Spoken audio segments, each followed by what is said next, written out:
To everyone across the country, good morning and good afternoon.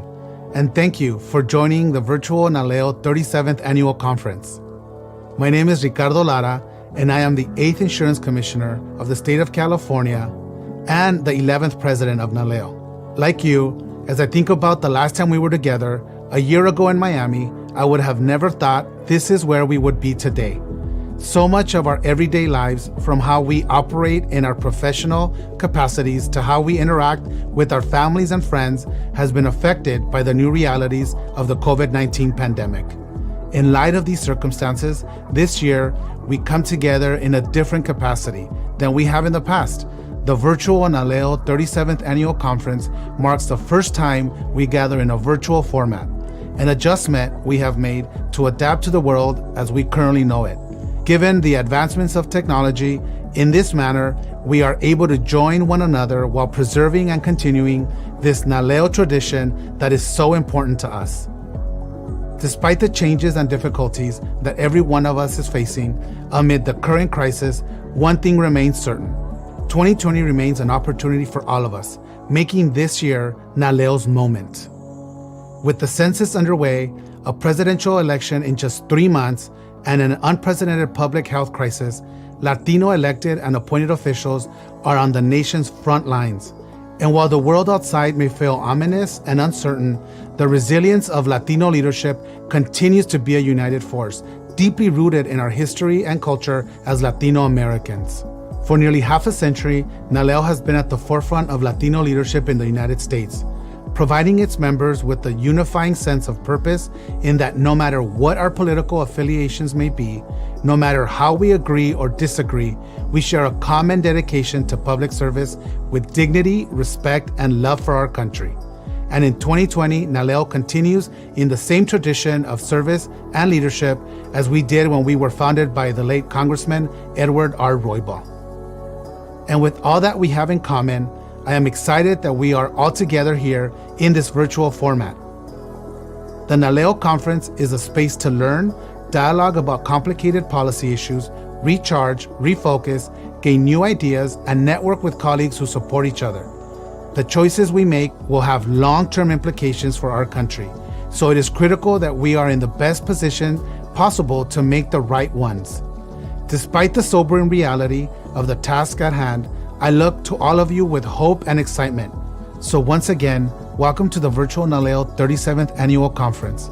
It is now my honor and pleasure to welcome Indiana State Representative and NALEO Educational Fund Chair, Mara Candelaria Riordan. Thank you, President Lara, and welcome again to all of you joining us for the virtual NALEO 37th Annual Conference. My name is Mara Candelaria Riordan, and I represent the 12th District in the Indiana House of Representatives and serve as the chair of the NALEO Education Fund Board of Directors. You know, when I started my career, I had an example set before me by my parents, who were both dedicated to improving the lives of others through public service. Like many of you, I carry the values my parents instilled in me to this day. And in my case, having a father serving as a city council member and a mother serving as president of the Indiana Federation of Teachers, the very first lessons I had in good governance and effective public service came from my family. That is why, as part of facilitating full Latino participation in the American political process, from citizenship to public service, NALEO Education Fund provides Latino elected and appointed officials with critical resources, from year-round policy institutes to this annual conference, to help us be the most effective public servants we can be. We are a family, and as Latinos, it is important that we support one another now more than ever. I know every one of you looks at your communities with the question, what can I do to make life better for those I serve? And with the 2020 census underway, we are continually reminded about the foundations of our society and democracy that all of us protect and defend. Since our last gathering, we have seen unprecedented levels of events unfold around the census, from the Supreme Court striking down the administration's attempt to add a citizenship question to the operational adjustments to the census amid COVID-19. The Latino community remains at risk of being undercounted. That is why it is our job as elected and appointed officials to do all we can to see that everyone is counted in the census. And with the institutional support from NALEO Educational Fund, we are able to do that work with premier levels of leadership. Beyond the census, Latinos will play a key role in the outcome of the 2020 election. We have seen steady increases in Latino voter participation in recent presidential election cycles, a trend we must work collectively to sustain in 2020.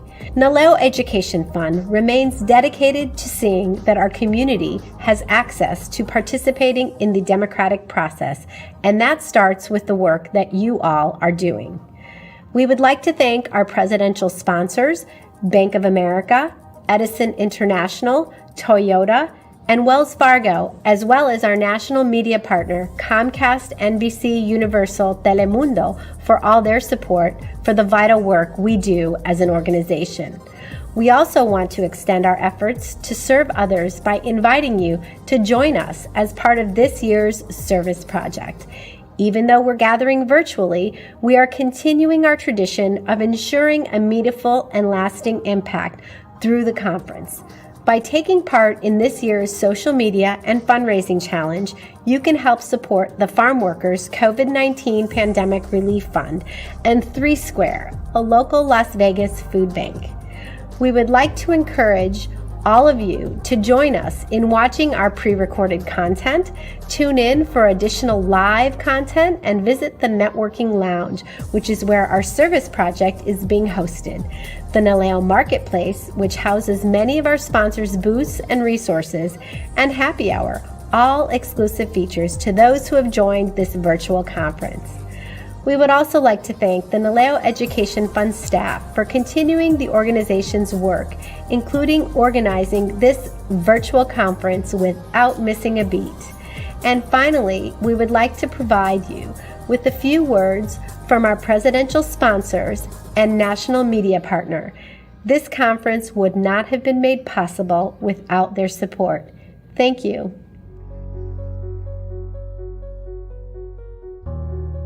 On behalf of all Telemundo employees and my colleagues at Comcast and NBC Universal, we're extremely proud to join you once again as media sponsors and have the honor of welcoming you to NALEO's 37th annual and virtual conference. It seems like yesterday that we welcomed you to Telemundo Center, our global headquarters in Miami. None of us could have imagined the drastic ways in which our world was going to change, much less the disproportionate impact that the Hispanic community is facing throughout this pandemic. I would like to thank Arturo Vargas and the NALEO staff for their leadership and partnership. NALEO is a vital partner to our efforts, especially with census and voter engagement efforts. Through initiatives like Hazte Contar and Decision 2020, our public awareness campaigns around the 2020 census and the 2020 elections, we are committed to informing and engaging our community in the civic process so they have a say in the future of our country. On behalf of Bank of America, I'm thrilled to join you to kick off the 37th annual NALEO conference. Today, we are facing complex challenges from the coronavirus to the need for racial equity, and we each have a role to play in finding solutions. That's why the work of NALEO and its many members is so important. We believe a thriving Latino community is vital to the health and prosperity of our country. And we've announced a $1 billion 4-year initiative to accelerate work to address racial equality and economic opportunity. This work and the commitment of each of you gives me great hope as we look forward. Thank you. Hello, I'm Pedro Pizarro, President and CEO of Edison International. On behalf of Edison, I'd like to welcome all of you to NALEO's 37th annual conference. NALEO plays a vital role in supporting Latinx communities and encouraging participation in our political process. At Edison, we incorporate diversity and inclusion into all aspects of our business, and it is critical to our success in the state of California and really across the nation. It's also important to ensure that everyone is counted correctly, so we continue to help our diverse communities complete the census. Well, enjoy the conference, and we look forward to welcoming all of you at next year's conference in Hollywood, California. On behalf of Toyota, it is an honor to welcome you to the first ever virtual NALEO 37th Annual Conference. We are excited to participate in the critical and topical sessions NALEO has curated over the next 2 days and connect with many of you to learn and share how our communities have adapted and persevered during these trying times. At Toyota, we want to reinforce our commitment to our shared communities who have been particularly impacted by COVID-19. We invite you to visit our virtual booth to learn more about specific initiatives we've taken to help halt the spread of this virus and continue supporting organizations like NALEO. We look forward to interacting with all of you during the conference and reuniting in person in 2021. Thank you, have a great conference, and vayamos juntos. Welcome to the NALEO conference. As a former NALEO elected official, I'm proud that Wells Fargo is the top mortgage lender to the Hispanic community. And during these difficult times, Wells Fargo is providing relief to Latino customers who are suffering through this pandemic and economic downturn. Most recently, we announced the new Open for Business Fund to help thousands of Latino-owned businesses across the country. And we continue to work with partners like NALEO to emphasize the importance of the 2020 census. We look forward to joining you for a great conference.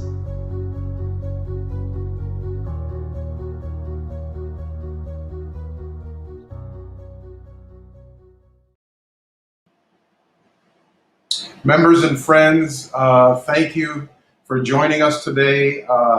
Welcome again to NALEO's 37th Annual Conference, now a virtual conference, of course. And thank you to all the sponsors and the leaders that are involved in this great effort. It's great to be back. My name is Adolfo Carrion from New York City. I had the honor of serving as president of NALEO and had the wonderful fortune of making lifelong friends as a result of my involvement in this great organization, both as a newly elected official from New York City and then as an instructor and speaker at the conferences, ultimately as a board member, and then as president of NALEO. I'm pleased to host the first live session of the largest gathering of Latino elected and appointed officials and their supporters in the country. And the theme of this year's conference is leading through times of crises, not just crisis, but we face crises. My history, very briefly, is I was a member of the New York City Council. I was the borough president of the Bronx, and then I went to work at the Obama White House. I see my former colleague and friend from the Obama administration, Secretary Julian Castro, former president of NALEO, now Congresswoman from Texas, Sylvia, wonderful to see you, and so many others that I know are joining. I just want all the participants to know that we see your messages coming through on the chat, which is great. So keep chatting away and say hello to each other, and certainly respond to some of the comments that you're going to hear today and the important conversation that we're having. To put a little context to this, everyone that has spoken already has talked about the tumultuous and difficult times that we're facing as a nation. I consider it a brew of crises and tremendous issues all at once. COVID-19, a global pandemic, dealing with systemic and institutional racism and the original sins of the Republic, policing and what's the path forward, this looming recession that's coming as a result of the healthcare crisis, the loss of jobs, especially in communities of color, the strained local and state budgets that we're seeing, local elections during a pandemic. How do you handle that? How do you handle a presidential election during a pandemic? And unfortunately, the misinformation that's being bandied about with regard to mail-in and absentee voting, and they're actually the same thing, and we're going to hear from some of our speakers about that. Someone mentioned, I think Mara mentioned the census. The census is far more important than we allow it to be, and I think we need to come away from this. I know it's going to be talked about later today. We need to come away from this conference with a very strong messaging about the census as local leaders at whatever level of government you serve. Our educators and our community leaders and our mayors and our county executives are facing the reopening of schools and the challenges of educating our children. And underlying all of this is a general unfortunate mistrust of government and political leaders fed by, in my estimation, cynicism and misinformation.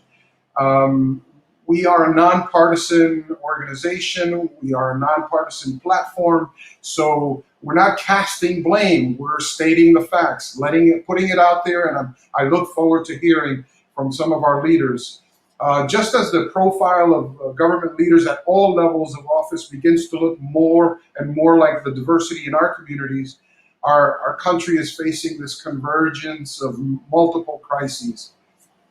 I know that the reason I came into office and all of you around the country, whether it was as school board members, city council members, town managers, county commissioners, county executives, mayors, governors, members of the House or the Senate, whatever level, you came in to solve problems and to represent your community. My old boss, Rahm Emanuel, the former mayor of Chicago and the former chief of staff to President Obama, used to say, never let a crisis go to waste. We are facing multiple crises and at the same time, multiple opportunities to lead. And I always used to say when I was president of NALEO, we represent the future of the Republic. We know that. There are folks who deny that or don't want to hear it, but Latinos continue to grow, continue to be a larger share of the economy, of the electorate, of the population. So we have a special burden to lead this country and lead the communities and be in the middle of the conversation. Just as a friendly reminder, again, at the NALEO conference, we practice the NALEO standard, which allows us to have robust policy discussions in a respectful and solution-oriented manner. So thank you for observing the standard during this session. And that goes for the panelists as well as the folks chatting online and responding to what we're talking about.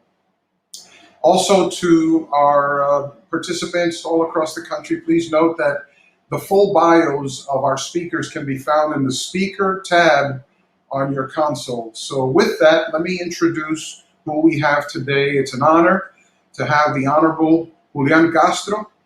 He recently ran for President of the United States. He was in the Democratic primary, former Secretary of the U.S. Department of Housing and Urban Development, and the former mayor of the city of San Antonio, Texas. We have the Honorable Sylvia Garcia, member of the U.S. House of Representatives from the great state of Texas, also a former judge. We also have Ms. Ana Maria Chavez, Executive Director and Chief Executive Officer with the National School Boards Association. She's got quite a job these days. And the Honorable Francis Suarez, who will be joining us in the second half hour, who is the mayor of the city of Miami. Each of them is going to share some opening thoughts with us, and then we'll engage in an open conversation. And so at this time, it gives me great pleasure to introduce Secretary Castro. Thank you for joining us. Welcome. As you ran for President of the United States, you had the opportunity, Mr. Secretary, to visit many places across the country. Please tell us about what you learned in this process and the vision that you think all Americans, including Latinos and other communities of color, have for the future of our country. And thank you again, Secretary. Thanks a lot, Adolfo. It's good to see you, fellow Obama administration alum, and to my fellow panelists, to Mayor Suarez, to Ana Maria Chavez, and to, of course, Congresswoman Garcia, thank you so much for being a part of this today. And to Arturo Vargas and everybody at NALEO and those joining us. Last year, running for president, one of the things I saw very clearly was how much the Latino community is helping to build up progress in the United States of America. Unfortunately, today, the Latino community is in a state of emergency for all of the reasons that you mentioned, Adolfo. A deadly pandemic that has disproportionately hurt people of color, especially Latinos, a deep recession that has touched the Latino community, including Latino small business owners, very deeply, and the continued struggle for racial equality in our country, that whether we're talking about facing excessive use of force by police or hiring or any number of things, the Latino community is still impacted by tremendously, even in the year 2020. 10 years ago, the 2010 census found that of people in our country under the age of 18, 23% of them were Latinos or Latinas. To me, that means that the destiny of our country and the destiny of the Latino community are intertwined like never before. And so, given the state of emergency that we face and the fact that how we deal with that, not only nationally, broadly, but also when it comes to the Latino community, how we deal with that as policymakers will intimately affect the future well-being of this country. My message for each and every one of the elected officials and appointed officials who are watching today is to be bold, to swing for the fences. Now is the time, whether you're in a legislature, on a school board, city council, in Congress, or in any number of other positions, now is the time to step up on each and every one of these issues. Of course, folks have their priorities, their areas of focus, but whatever your area of focus is, I hope that there will be an intense push during the year 2020 and beyond to make sure that we put policies and investments in place so that the Latino community can not only recover, but also prosper and be able to fully reach their dreams in the years to come. I'll just close my opening remarks by saying that, I got into public service originally because I grew up with a mom who was a Chicana activist who had been part of the old Raza Unida party in the 1970s. Ran for city council in San Antonio when she was 23 years old. Didn't win, but always remained active on Latino empowerment and women's empowerment issues. There was a time in our country when we believed that simply electing more Latinos and Latinas to office would be enough. I think that with the value of four decades of electing more and more Latinas to office, we know that representation matters and it's powerful, it's beneficial, but it's not enough. Folks have to step up and put the policies and investments in place in whatever role you have, whatever seat you're holding. Now is the time to be as active as you possibly can, as effective as you possibly can, to address this state of emergency that our community is in. Thank you, Adolfo. Thank you, Secretary. And, we're sort of in the shadow of John Lewis's legacy and the great contributions that he made. One of the things that he said that was repeated many times over and at the memorials and the funeral and by many of his friends was about making good trouble and the need to, if you see something wrong, say something. You served, Mrs. Secretary, as a member of the City Council, as a mayor, as Secretary of HUD. You ran for President of the United States with the understanding in the back of your mind that, yes, in 2010 there was this 23% of young people that represented the youth of America, which represented the future of the Republic. What would you share with a lot of the young people and folks that are out there now that are some starting their career in this environment, may have just gotten elected or appointed? What has kept you going in the face of sometimes very, very difficult circumstances and people really trying to knock you down? What kept you going all this time? Well, look, like I think a lot of the folks who are watching, I got into public service originally because I wanted to make sure that other people in our country and in my community of San Antonio, to start off with, could have the same kind of opportunity that I did, and even better opportunities. And so what's kept me going is this sense that if we have the chance to do something, that we can get it done. And throughout my time in public service, in each of the offices that I've held, I've tried to make the most of it.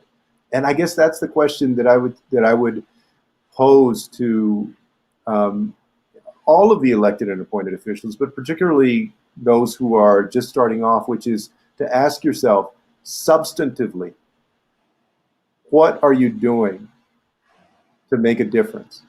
Because all of us know some folks who serve in public office or appointed office who, they like their name on the nameplate. They like to get the tickets to the ball game. Unfortunately, in some places, it's about, what contracts their friends can get or they can get or other things. Not the vast majority of people, but that does exist. And I think that if we just always keep in mind the person that we're trying to serve, the community we're trying to serve, and that you only have a limited amount of time. You can't assume a term longer than your 2-year or 4-year term. Now is the time when you need to ask substantively, are you making the most of that time? I would say, if you're just getting started, ask yourself that question every day. What did you do today to make the most of that seat that you're holding for the people that you're representing? Thank you, Secretary. I think that's a good segue, and appreciate your response and your tremendous contributions. An important message. And that takes us to our wonderful Congresswoman from the great state of Texas, Congresswoman Garcia. Thank you for being with us today. These are challenging times in our nation. We know that you are doing tremendous work in the House of Representatives. We see you on TV. We see you on the cable news networks. We saw you going through a very important national exercise recently. Please give us your thoughts on all that we're facing at the moment and tell us more about how Congress is responding to these various challenges, Sylvia. Well, first of all, you're right. These are challenging times, and that's why it's so great to be home. Adolfo, you know that you and I have grown up together through NALEO, and I always like to say I'm Sylvia Garcia and I'm a NALEO-holic, because I think I've been at this for a very long time. I've been a member since I first became a judge back in the 90s. I still remember the basement office, and Harry Pachon, I think, was the ED at the time. So thank you for having me today, and it's great to see the secretary, and what great advice. Be bold. We got to be brave. And he's right. We got to be loud. We got to make sure that our voices are being heard, because everything impacts our community, and it impacts us often in a very negative way. And I'll talk about the pandemic in a few minutes. I also want to say hello, of course, to the board trustee, Chavez, and I think the mayor will be joining us later. But, it's really refreshing, Adolfo, to see from our days and the board and our days as president that we have grown. Our NALEO family has grown so much that it really is now more looking like America. And NALEO is the one that's contributing the most to make sure that the Latino voices are heard, that Latinos are getting elected and that Latinos are there at the policy table doing the things that impact us. These times are just so different. This challenge is so different. I tell people here in Houston that we've weathered many storms and hurricanes and floods and rain events, but this is a storm unlike any other. There is no playbook. There is no real roadmap because it's so new. I'm convinced that it's COVID-19 because I think we've all gained 19 pounds sitting at watching Zoom calls. But it's not. It's because, of course, it was discovered in 2019. But it's just done so much damage. And what hurts the most is that when you think about when the first cases started back in March, we were at 60 deaths. And we thought that was so many. And it was mostly in the nursing home up in the, I think it was in the Washington or Oregon area. I forget which state it was at the moment. And just imagine, we're almost at 160,000 now. It did not have to be this bad. We could have prevented a lot of this. We could have done so much more up front to make sure that we beat this thing. But no, the White House has failed us. But for the action of Congress in passing the first CARES Act, the first relief package, and then the second one, to give the dollars to the people that needed it most through those stimulus checks. Remember, we sent 159 million checks, 150 million, 9. And that's a lot. But we need to do it again because we did it in March when people needed it, but now they need it and don't have it. The unemployment supplement of $600, it just expired last week. We need to continue that. The HEROES Act that we passed 3 months ago, y'all, 3 months ago, that the Senate has not acted on, would continue that. But they were at zero when we started negotiating with them last week. Nancy Pelosi, Speaker Pelosi, did a marvelous job for us in negotiating and speaking up for working families. I think now, this morning, they announced that they're maybe willing to do maybe 400. But they don't want to do it till next year. The food programs, they don't want to agree to the food programs. People have got to eat. I don't know about y'all, but anytime we go to a food distribution site here in Houston, people are standing in line 2 or 3 hours or in their cars waiting to go in. And there's always people at the end when we've already run out of food. And that's happening all across America, not just in Houston, not just in Texas. But yet they don't want to expand the food programs. But they want to, you know what they want to do? They want to bring back the 3 martini lunch tax deduction. The big tax deduction that we got rid of. They wanted to be able to, so that our buddies can go have lunch, have a few drinks, and be able to deduct it. Now, does that make any sense? But that tells you where their values are versus the values of Democrats and the values of the American people, because people need food at the table. They need a roof over their head. Their HEROES Act also includes the money that we would need for testing and tracing and to make sure that all communities have access to that. We also have rent relief. People are being evicted. People can't pay their rent. They can't pay their mortgage. And more importantly, it's about the children. It's about the children because it gives money to the states, for the schools to be prepared for going back to school. I cannot imagine. I know if I had a child at the school age, I would not be sending them to school. The schools are not ready. The schools are not ready because you've got to do so much to the air ventilation system. You've got to social distance the classroom. You've got to make sure you've got the masks. You've got to make sure you've got everything, the equipment for the teachers. And you also got to make sure that you test in some way so that everybody that goes in that school building is not positive. And this nonsense from the president that children are basically immune. He has said some really weird stuff during this pandemic. Let's not forget, drink your Clorox or Purex or in our case, Fabuloso, and that will be your cure, right?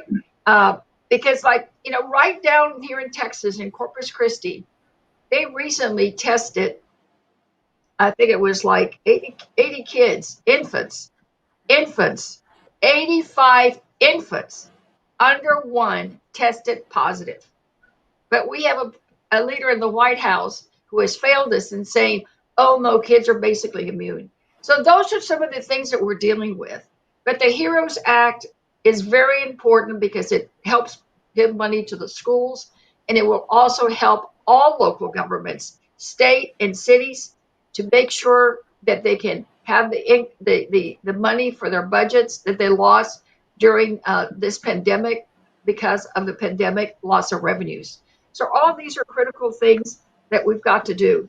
But as Latinos, we've got to be at the table to speak up, because here are the hard facts. Nationally, 1 in 5 deaths, 1 in 5 are Latino. And remember, we're at almost 160,000, so you can do the math. In California, they're 39% of the population, but 57% of the deaths. Here in my own home state, we're 40% of the population, but we're almost half, 49% of the deaths. So what does that tell us? We're dying at higher numbers than our population, a huge disparity. Some people say it's because, we have the diabetes, the obesity, the hypertension, we're in poverty. All of those are contributing underlying factors. And it's true. But because of that, we should have put more resources into our communities. We need to speak up and be loud, be bold, interrupt if we have to, and make sure that we get the dollars that we need for testing and tracing. And we need to go where our communities are. We cannot expect people to drive to a testing site when folks can't get there because the buses aren't running, or they don't have gas for a car, or they don't have a car. So we've got to go to where they are. So please, I implore you, be the leaders that I know that you can be. In these moments of crisis is a real test of leadership. And the secretary is absolutely correct. We've got to continue to be bold. We've got to continue to be loud. And if we have to do, as John Lewis did say, we got to get into good trouble to make it happen. We didn't seek this out. This pandemic has found us. The time is for us to act and remember that we've got to do this because it's about the children and making sure that they don't get exposed and that they can grow up in a country that they don't have to fear going to school or going to church or even going to the grocery store because they may end up sick. So thank you again, Adolfo. I look forward to any questions that you might have. Thank you, Congresswoman. Always good to hear you. Always good to see you. And thank you for your words of encouragement and challenge to be bold and be loud. I think that's a theme. We are disproportionately impacted by many of these crises. I think the big question that everybody is it's a parlor guessing game, if you will, out there. And you see it in all the publications and in all the editorial pages. What's going to come out of this negotiation this week? A lot is riding for our community in the outcome of the unemployment benefits that hopefully will continue at $600 per person, retroactively to last Friday, and the small business assistance. If you were to guess, people talk about a fat package and a skinny package. We want a fat package. We want a big package, obviously, because it's a big problem. Where do you think we're going to end up as we get closer? I saw that Speaker Pelosi and Minority Leader Schumer seem to show a little more optimism today. Well, I'm optimistic too. I mean, it's, you cannot ignore the facts. I mean, we're at a point right now as a country that we're leading the world in the number of cases. I think right now we're also leading the world in the number of deaths. We can't do that. Other countries are thinking of not ever coming to our country till we get this resolved. I mean, who would have thought that we would have been in this position? And let's just be, reality check. I cannot see the president missing an opportunity to put his name on another stimulus check right before the election.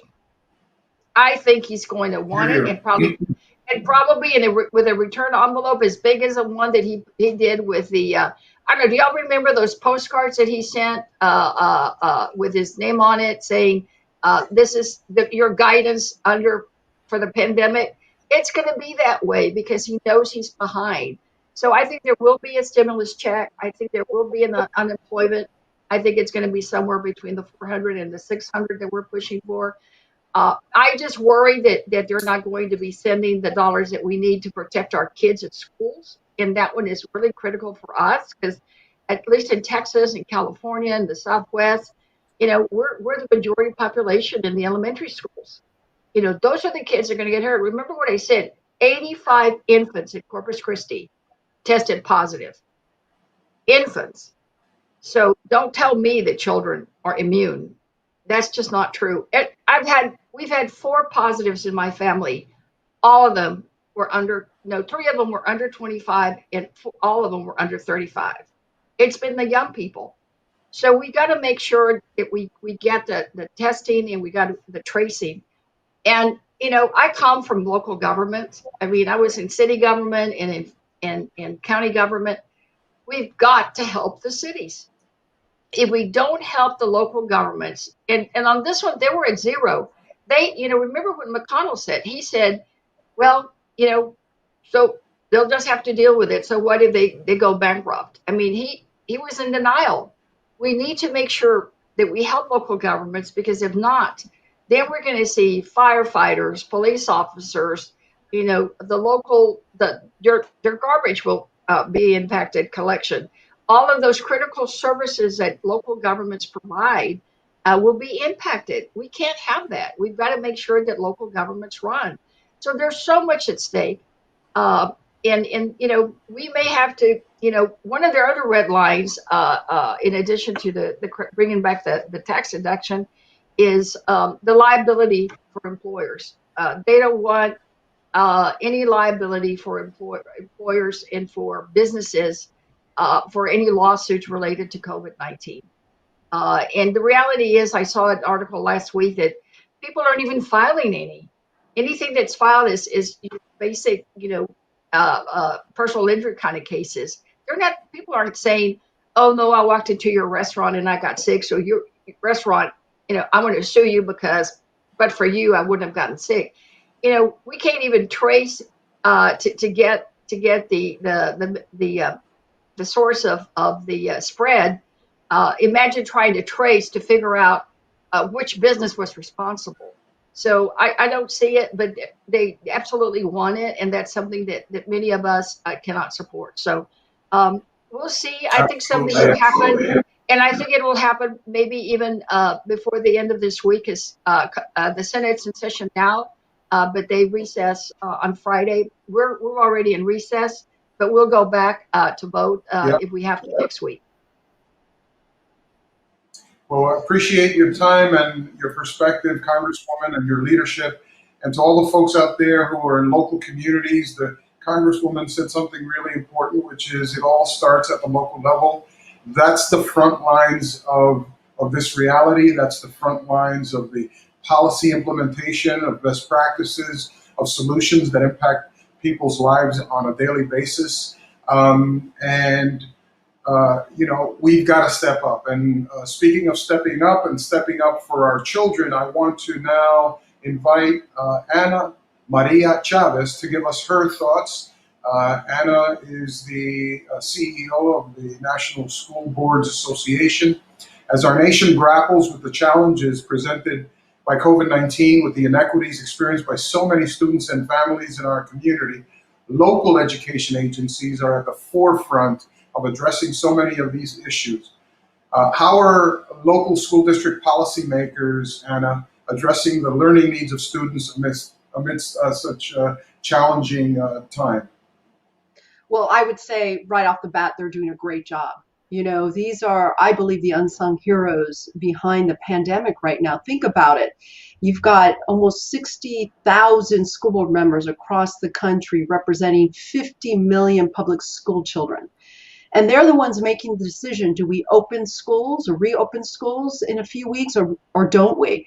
And so that's why I'm really excited. I think the title of this panel is Leading Through Crisis. A lot of people are asking, Anna, why did you take this job in a pandemic, right? I think I'm 65 days into this new role. And one of the reasons that I was so committed to coming to the National School Boards Association is based on their 80-year history of really supporting school board members who are making these huge policy decisions at the local level.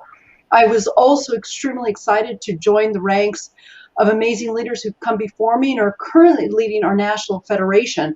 For those of you who don't know the National School Boards Association, it's a national federation of state associations. We're led by an amazing group of national board members. I am pleased to let you know that our incoming president, our president-elect, is Dr. Viola Garcia out of Houston, Texas. She started her school board service in Texas in 1992 and will be taking on the Federation leadership role in April of 2021. She, along with our other Latino leaders, are really focused on ensuring that, again, we're providing support to local school boards, but most importantly, that we're talking about these issues at the national level, specifically with this administration. You know, again, we're focused on the fact that this money is coming into the system to help schools and communities deal with the pandemic. But also, we have a leadership opportunity. You all have a leadership opportunity to ensure that as we open schools, or again, we look at a virtual environment, we're making sure the needs of students are front and center. And as you know, we're sitting in a current situation where race and equity and diversity has been at the sort of the top of the public policy discussion. What's going to happen when we open school doors and children are faced with these issues? How do they sort of talk about it? And how do we prepare school board members to have those tough equity discussions? When right now we know that the school population of students is very diverse. I think, you know, the secretary mentioned, and I'd love seeing him again. I had the pleasure of working with Secretary Castro when he was mayor of San Antonio. I ran a local Girl Scout council for a few years. And, you know, I was blessed to live in a community like San Antonio, Texas, where the Latino community was part of the infrastructure, part of the history. But we also understand that, you know, for schools, the growing population of Latino students is a reality and a great opportunity. You know, just in the last 20 years, we went from 16% of students being Latino in our K through 12 system. Today, they make up 27% of all students in K through 12 in the United States.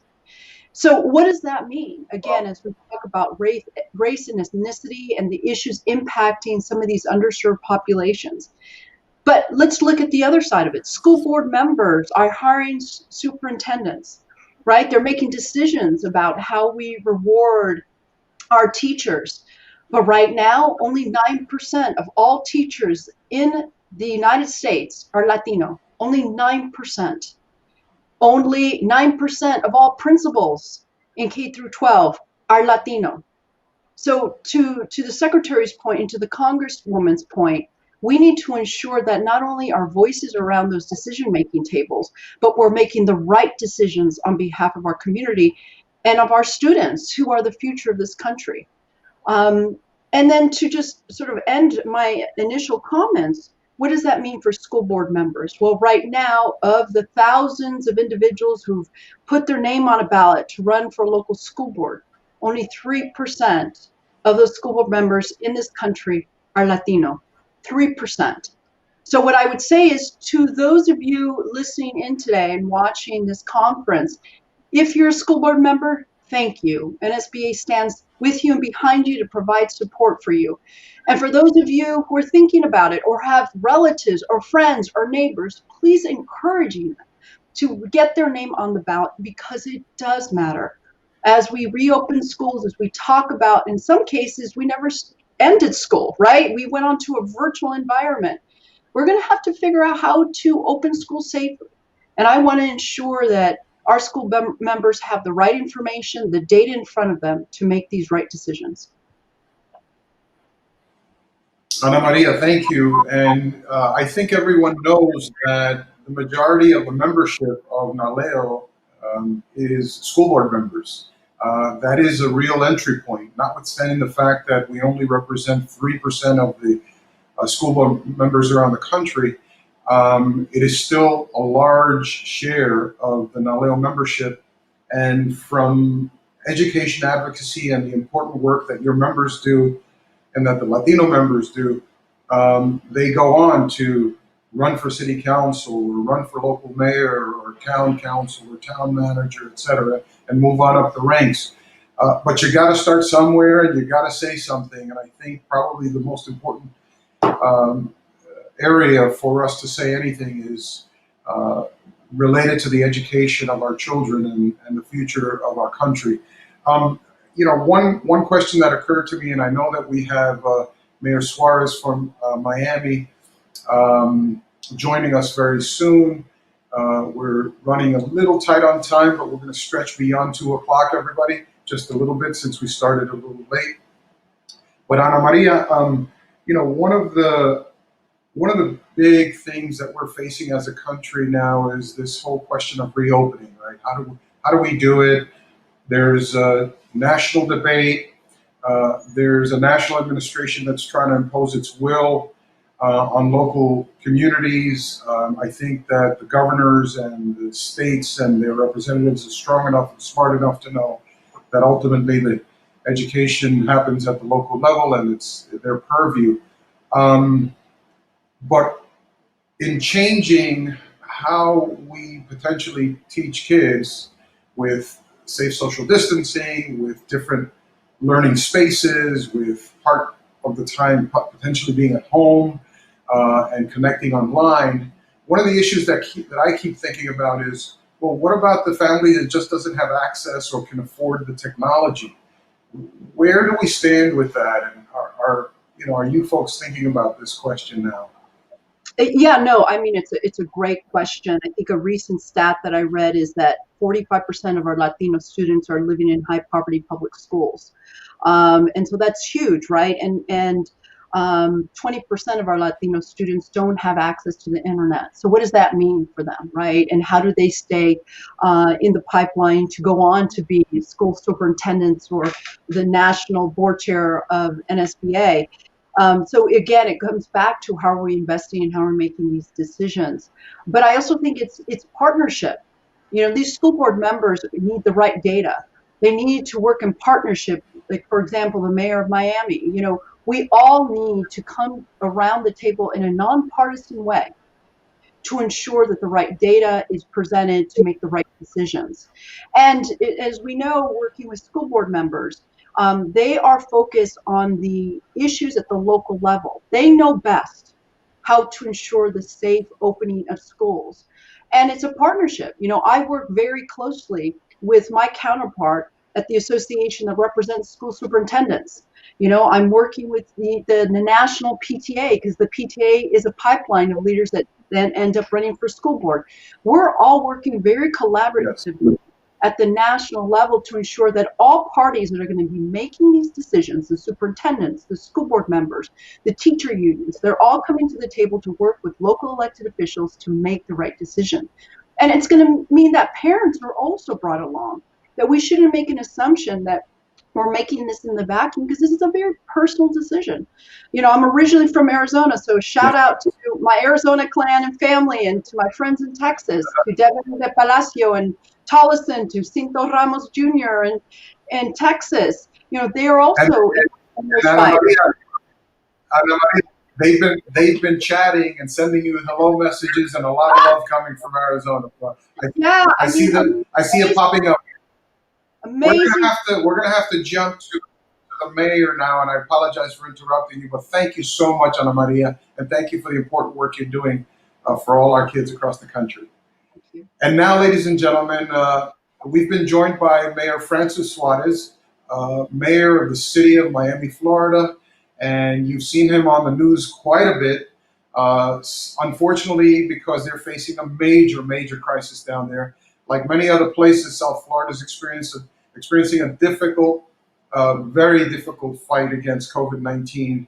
The mayor, as a local policymaker on the front lines of the pandemic, you're navigating, balancing the needs around public health, the different constituencies you have, and trying to work across all levels of government. We've seen you doing it on CNN, MSNBC. We know how hard it is, the situation you're facing. And like I always said when I was in charge of the White House Office of Urban Affairs, the most important work in American government happens in mayors' offices, in local leaders' offices, in school boards, local decisions that affect people's lives immediately, and those leaders have to deal with the immediate outcomes of their important policy and budgetary decisions. Mayor, welcome and thank you for joining us. Adolfo, thank you so much. What an honor it is to be here with Ana Maria, who does such an amazing job representing school boards throughout the country, with a former Mayor Julian Castro and former Secretary of HUD, who I got to interact with as Secretary of HUD and admired obviously in his work as Mayor of San Antonio, and Silvia Garcia, a Congresswoman who has, by the way, given me a few terms that now I can use, NALEO-holic, and I can talk about my 19 pounds gained during COVID-19. So she's given me some great talking points there. But I think what your panel highlights when you talk about leadership through a crisis is the fact that for any leader to be successful, there is a recognition that all of our destinies are intertwined.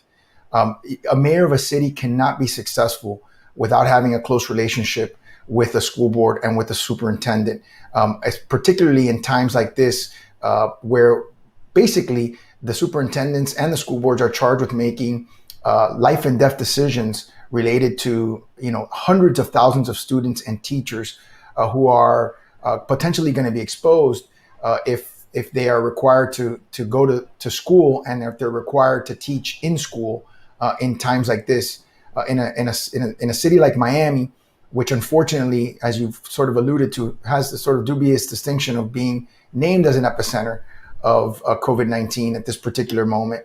And there is some good news on that front. But the truth of the matter is, I support our superintendent who has decided that we're not ready to start school just yet, that we're going to push it back because we want to make sure that we protect the safety of our teachers and our students, and also the recognition that we have one of the largest school systems in the country, and you have 400,000 teachers and students combined. That would be a tremendously difficult thing for us to manage in an era where our hospital systems are overwhelmed. And I think it's important, some of the things that Congresswoman Garcia highlighted about the need for cities to get help from the federal government, the need for our residents to get help from the federal government. A lot of us and a lot of residents and small businesses are suffering because of government mandated shutdowns or government mandated restrictions. And so, unfortunately, this is a scenario under which government has to step up.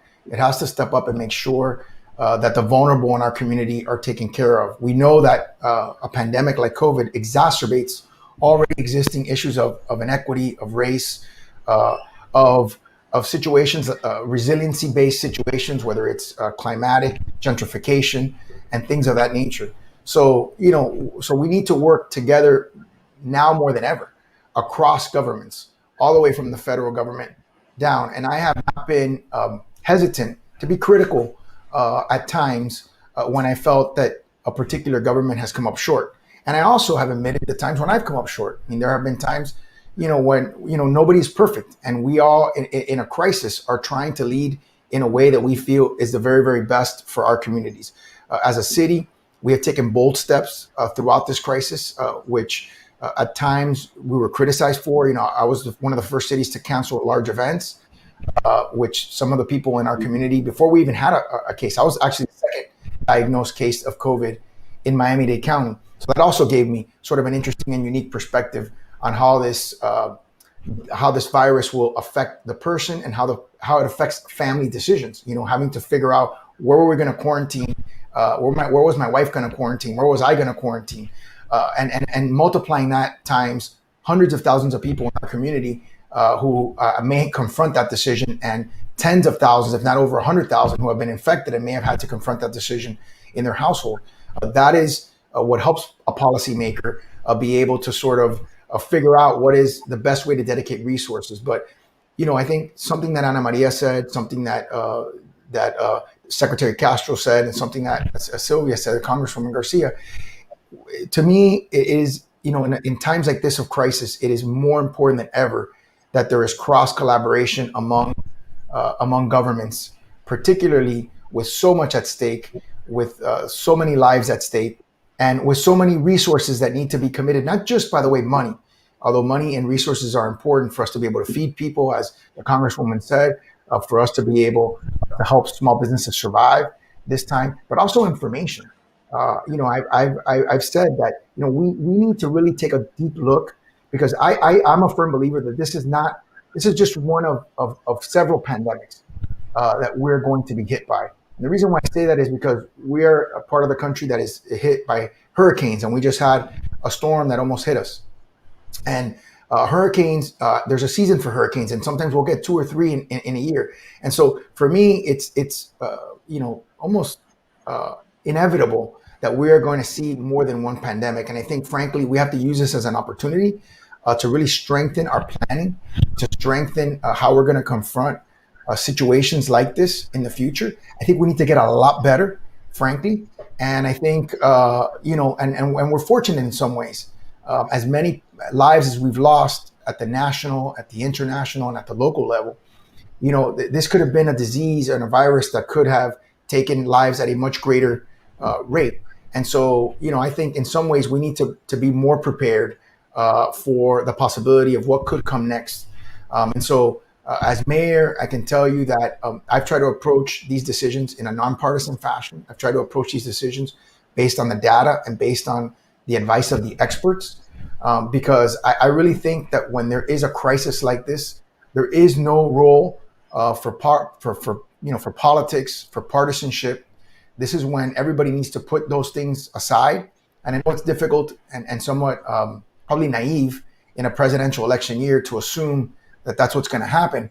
But the fact of the matter is, in my opinion, leaders need to lean into crises. They need to step into the void and do what they can to try to solve the issue. And I think that's the best way that they can prove to the constituents and to the residents that that they deserve to be there.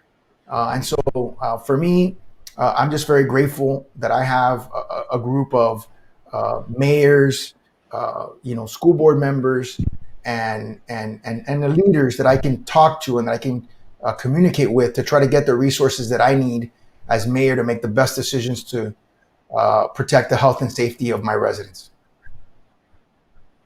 Mayor, thank you. And, one of the things that was occurring to me as listening to you, and I've sort of watched you over weeks now on the national stage on cable news, you have the unfortunate distinction now of being where you are as a community in the pandemic story.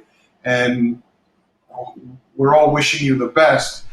But I think one of the messages for young leaders and people coming up who have stepped forward and said, yes, I will lead, I will be part of the conversation, I will say something, I will be bold and I will be loud, is you never know what circumstances are going to come your way as a leader, and you need to be ready. And I think I hear that theme coming from you, because nobody plans for a pandemic, a global health crisis. But when it comes, where are you? Are you ready to use the resources, pull the teams together, make the critical choices that need to be made to respond? And look, yesterday in New York City, we got a statistic that was so disturbing, and I said, wait till they come out with the Latino statistic for this.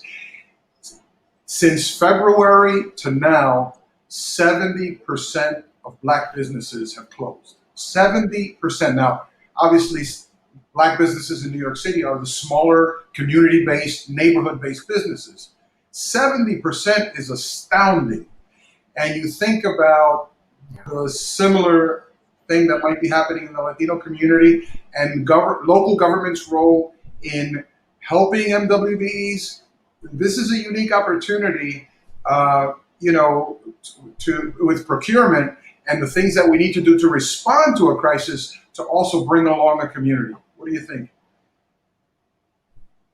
Oh, I think that's absolutely true. I think we have to do as government the best that we can to catalyze the restart of this economy in a safe way. I also think, and one of the things I wanted to impress upon the Congresswoman, I don't know if she's still on, but maybe somebody could get the information to her, is that we need to make sure that the federal help waterfalls down to cities. The first CARES Act had a population limit of 500,000. And unfortunately, we didn't see a lot of counties sharing that money with smaller cities. And I think we need to really, the Congress and the federal government and the president really need to think about how, whatever monies they're going to allocate, and hopefully they do, waterfall down to help the cities. Because we don't want to be fighting with governments. We want to be able to take that money and put it to work, as you said, because we have real problems.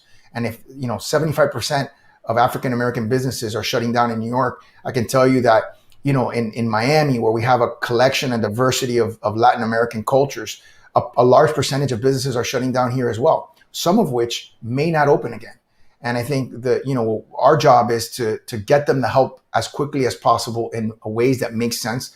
And I'll just say one last thing, one reflection that it kind of goes to the beginning of your question and your point. Today's day and age, leadership is so difficult because, I think everyone who becomes a leader understands and accepts that criticism is part of the job. But I think in the world that we live in today, with social media, it has taken on a new dimension. And I think also, sometimes you have to make decisions that are not popular. For example, as mayor, I had to decide to shut down large events at the beginning. I implemented a mask in public rule that we had to enforce. And unfortunately, when you're in a situation like the one that we're in, you've got to take dramatic action, and you can't be afraid to do it. And, understand that, sometimes you make a decision that is the right decision, and it's for the protection of your residents, but it could cost you politically. And that's part of leading. Part of leading is not always doing what's popular. Part of leading is doing what's right. And with the hope that over time, people will understand that this was done for the reason of protecting residents and protecting businesses. And so, what I've often also said is that the fastest way to have a safely open economy is to take the kinds of discipline measures that we need to take now. And so I'm very thankful that many of our residents have heard that call. And, the last few days have been very, very positive down here. And we're hoping that positive trend continues. But this is something that we're going to be in for the long haul. And I have no doubt that some of the things that we're asking residents to do, we're going to have to ask them to do for an extended period of time. I think an important element of leadership is willing to be unpopular sometimes and make unpopular decisions. And I know that that's what you do every day. You make tough decisions that will affect people's lives. Thank you, Mr. Mayor. You asked if Sylvia was still, the Congresswoman was still on. I chatted and checked, and she's still on. And she sent a message. She said, yes, the dollars in the House relief package will go to all cities, all counties directly, no matter what the population.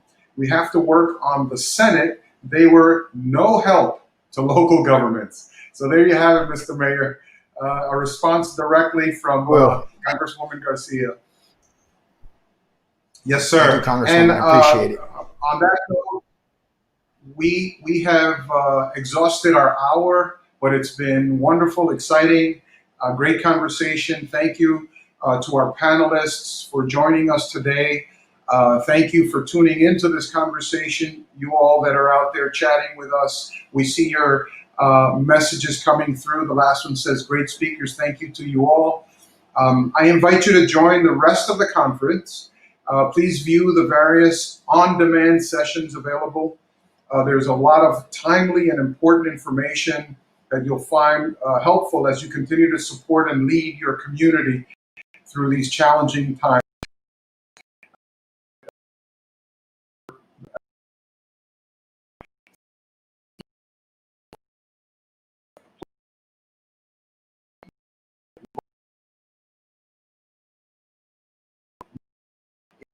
'20. And let me close with this. The census, the census, the census. Si no nos cuentan, no contamos. If they don't count us, we don't count. Thank you all very much.